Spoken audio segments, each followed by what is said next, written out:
Assalamu alaikum wa rahmatullahi wa barakatuh. Dear brothers and sisters, as you know, I've been diving deep into Islamic history, trying to uncover some personalities and key lessons that I can personally take away. So I dragged Sheikh Abid here. I'm sorry, Sheikh, to drag you. But I wanted to know specifically, we've been talking about these personalities, Sheikh. But the question here arises, just we've talked about Fatima, is there are different types of scholars that we maybe don't speak about. Maybe we know that, okay, this person's a faqih, a muhaddith, they specialize in Islamic law, fiqh, or they specialize in hadith. So what is a scholar, or what are specialisms, or how do we even engage with something like that?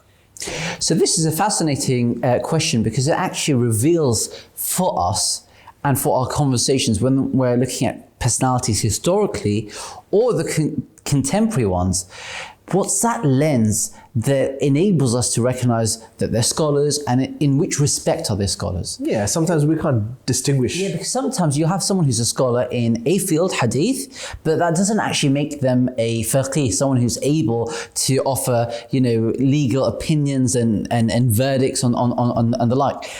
Equally, someone might be a specialist in fiqh, but they're not really, they don't have that dexterity to say which hadith is strong or weak, and to explain to you how the unfolding of that hadith story and its preservation.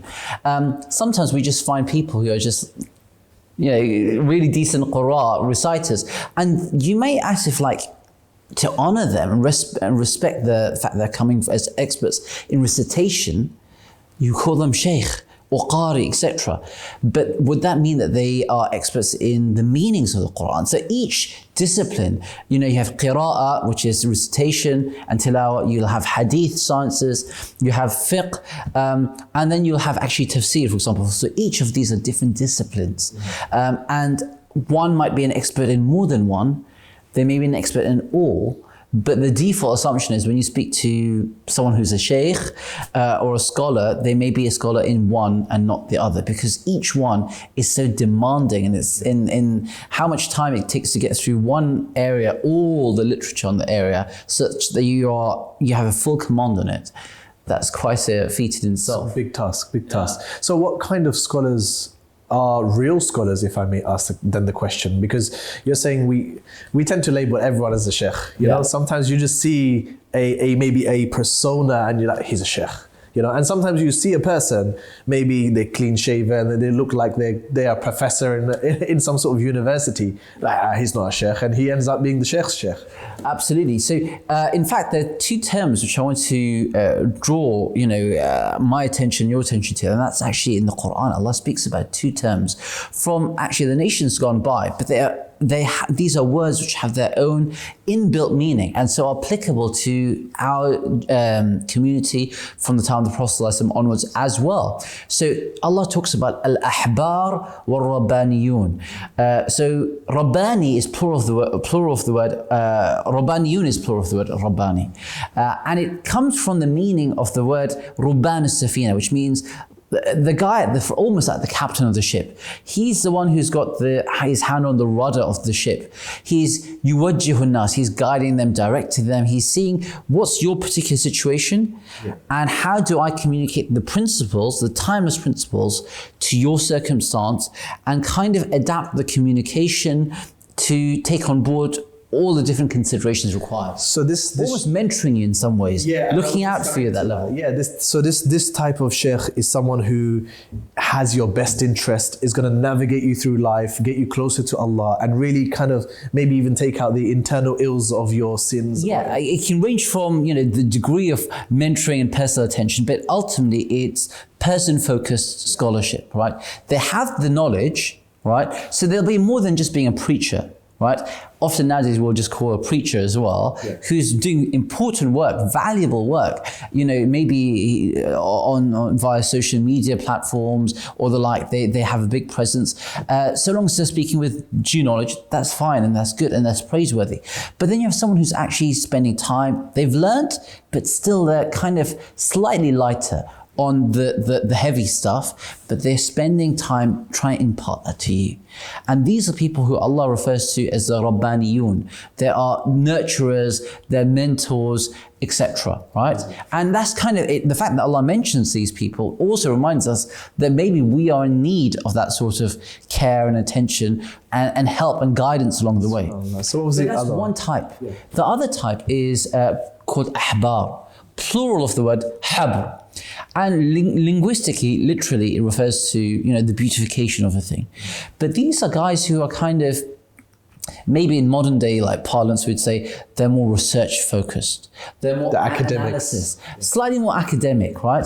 Not just for the sake of being academic, but they're kind of developing, they're analyzing, they're going through, you know, surveying the material, the hadith of Prophet ﷺ, the works of the scholars again and again. And they're really like doing a deep dive, and they're drilling deep to get to the bottom of those details. And often they are the ones who will feed into, just as you said, to the person who you recognize as your teacher or mentor, right? So it's almost like they're the imam of the imams, right? And then you have the imam there who is the guy you know.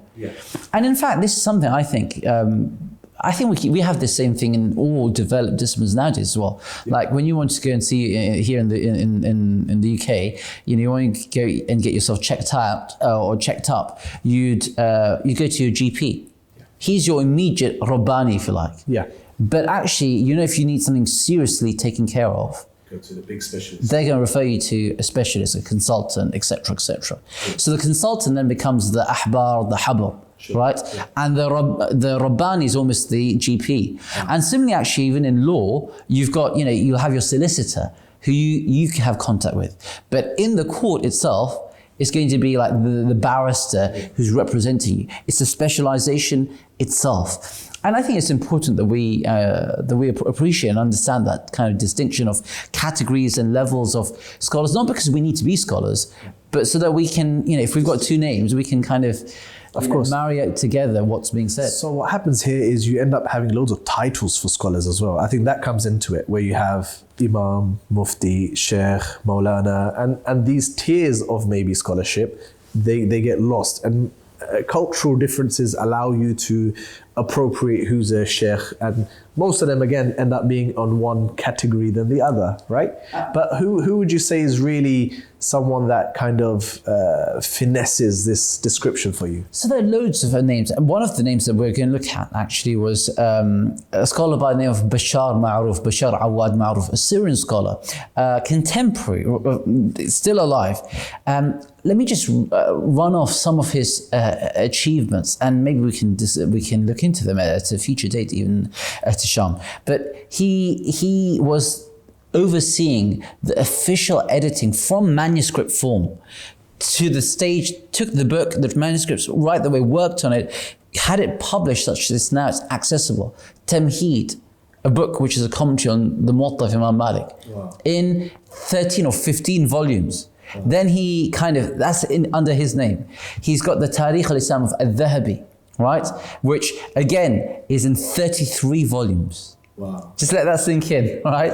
Then you've got him on one of the most amazing works, which we have to talk about, remind me, inshallah, is Tuhfat al-Ashraf, right? By al-Mizzi. Both Tuhfat al-Ashraf and al-Mizzi's other work, which is Tahdhib al-Kamal.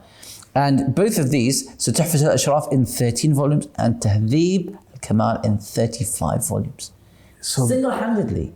He sits there, he won't be spending time, you know, with individual students that much. He will have some researchers who work under him, etc. In that way, he might be mentoring them, but he's not going to be the scholar who you'd be going to routinely about your everyday issues. But he's no doubt going to be bringing his gravitas to his expertise in manuscripts of Islamic heritage. Wow. And that's what really keeps it alive. Otherwise, as manuscripts, it becomes the preserve of only those scholars who know how to read manuscripts. Whereas now, what you have is access to all the narrators in each one of those books, all the ahadith in all those books, all the scholarly reflections and deliberations. It's been given to you on a plate because there's scholars like that who will be habars, and they will actually work to develop that information and make it accessible for the non-specialists. SubhanAllah. So I think we discussed what scholars are, maybe the two types of scholars as well. It helps distinguish the roles of scholars, and for us to just see who is a scholar or what type of scholars we need as well. And I think it's amazing. I'm just so inspired by the works. I mean, that's just by mentioning what you just mentioned. He's got over 100 volumes that he's compiled, per se. I mean, it lends some perspective, I think. Yeah. Because number one, quite aside from the fact, what's everyone else, am I doing with my life? What are each one of us doing with our lives? Because this guy, he's, as a scholar, he's got some serious things to put as his legacy. So that's one aspect, but also it lends some perspective because it just reminds us to be humble, because we might think we know the scholars, but there are actually giants out there nowadays who are doing some serious work with serious contributions. And it behooves us to kind of go out there and try and learn more about the work that's being put together that reflects the heritage of Islam. SubhanAllah. And only history will write their name. Absolutely. And ultimately, if we don't remember their name, then most certainly Allah will. Of course.